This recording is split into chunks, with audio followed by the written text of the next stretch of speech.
Good morning, students. Now today we are going to start the unit number 3. The topic is family and friends. So dear readers, family and friends are an important part of our life. हमारा परिवार और हमारे दोस्त हमारी ज़िंदगी का एक बहुत ही खास हिस्सा होते हैं.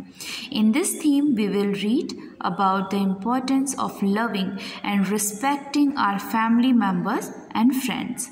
इन stories में और इस poem में हम अपने फैमिली मेम्बर्स की किस तरीके से प्यार करना चाहिए, केयर करनी चाहिए, रिस्पेक्ट करनी चाहिए, ये हम इस थीम में पढ़ेंगे. इस थीम में आपको एक लेसन है जिसका नाम है बुक्का लर्न्स अ लेसन और एक पोएम है जो है George's street. So let's start the lesson number 5. The name of the lesson is Bukka learns a lesson.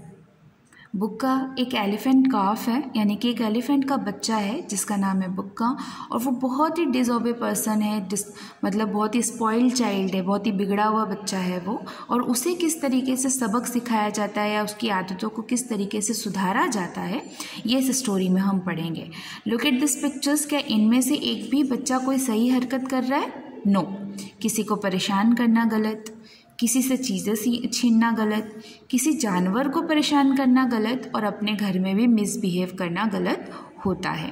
तो ऐसे ही हम इस स्टोरी में देखते हैं कि बुक्का ने ऐसा क्या किया जिसकी वजह से उसे सबक सिखाया गया. Now let us read the story of Bukka, a spoiled elephant calf. एक ऐसा बच्चा एलिफेंट का जो बहुत ही बिगड़ा हुआ था. In the dense forest there are no weekend animal, everyone live in harmony. एक बहुत ही घना जंगल था. उस जंगल में जानवर एक दूसरे पे कभी भी मारपीट नहीं करते थे या एक दूसरे से चिढ़ते नहीं थे, एक दूसरे का शिकार नहीं करते थे. वहाँ पर सब मिलजुल कर एक साथ रहते थे.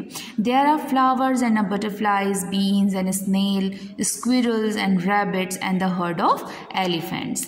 उस जंगल में फूल थे, मधुमक्खियाँ थी, तितलियाँ थी, छोटे छोटे इंसेक्ट्स थे, गिलहरियाँ थी, खरगोश थे और हाथियों का झुंड था.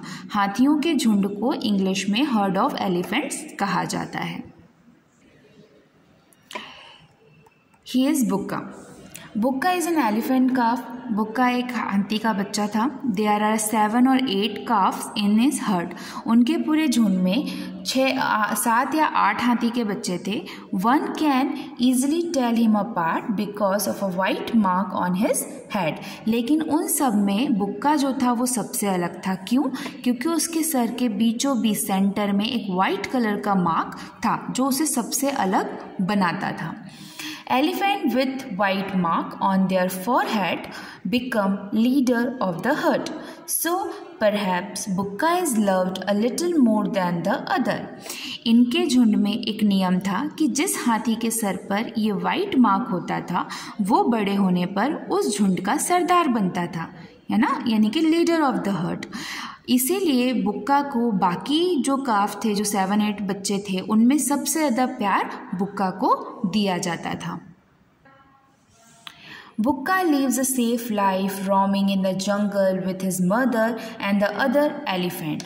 बुक्का बहुत ही शान से अपने झुंड में रहता था, जंगल में रहता था अपनी मम्मी और बाकी के लोगों के साथ. Elephants roam, eat and live together. जो एलिफेंट्स थे वो एक साथ घूमते, एक साथ खाना खाते और एक साथ रहते थे. When they move from one place to another, they build a natural cordon. कैर्डन का मतलब होता है एक प्रोटेक्टिव वॉल, यानी कि जब भी वो लोग जंगल में एक जगह से दूसरी जगह जाते या अपना बसेरा बनाते थे तो वो लोग छोटे बच्चों को बीच में रखकर खुद उनके लिए एक प्रोटेक्टिव वॉल बना के खड़े हो जाते थे, यानी कि दीवार. Girls move about the centre and followed by the female elephant.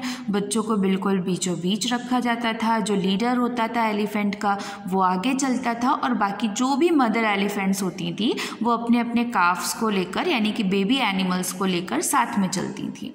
The leader of the herd leads the cordon, यानी कि उनकी पूरी वॉल को या उनके पूरे झुंड को जो उनका लीडर होता था वो गाइड करता था. The leader of the herd is the tusker looming large and powerful, everyone is a forest fear and respect है। जो आप लोगों ने देखा होगा हाथी कितने बड़े बड़े रहते हैं ना, तो अगर इतना बड़ा हाथी जंगल में रहेगा तो लोग उसकी रिस्पेक्ट भी करते हैं और उससे डरते भी हैं। साथ ही साथ जो ये एलिफेंट का लीडर रहता था, हर्ड का लीडर था, वो उस बाकी एलिफेंट्स को प्रोटेक्ट करते थे। Bukka looks up to him and dream of growing up to be leader one day. Bukka जब भी अपने पुराने लीडर को, जो प्रेजेंट में लीडर थे बुक्का से पहले, वो जब भी उन्हें देखता था तो हमेशा ये सोचता था कि मेरे फोरहेड में, यानी कि मेरे सर पे, तो मेरे माथे पर वाइट हेड है, तो मैं ही बड़ा होकर लीडर बनूंगा। वो इसी सपने में पूरा दिन रहता था। Bukka and all his friends are allowed to go here and there a little but not far. जो बुक्का और उसके बाकी के हर्ड के फ्रेंड्स थे, उनको जंगलों में थोड़ी थोड़ी दूरी पर खेलने या फिर जाने दिया जाता था, लेकिन ज़्यादा दूर अलाउड नहीं था जाना उनका। The older elephants teach the young elephants and the rules of the jungle. जो पुराने बूढ़े एलिफेंट्स हुआ करते थे, उनसे बड़े वो यंग एलिफेंट जो कि अभी अभी ग्रो हो रहे हैं, जंगल में कैसे रहना है, जंगल में बाकी लोग रहते हैं, उन्हें नुकसान नहीं पहुंचाना है, जंगल में रहने के क्या क्या रूल्स होते हैं, ये सब उन्हें बताते थे।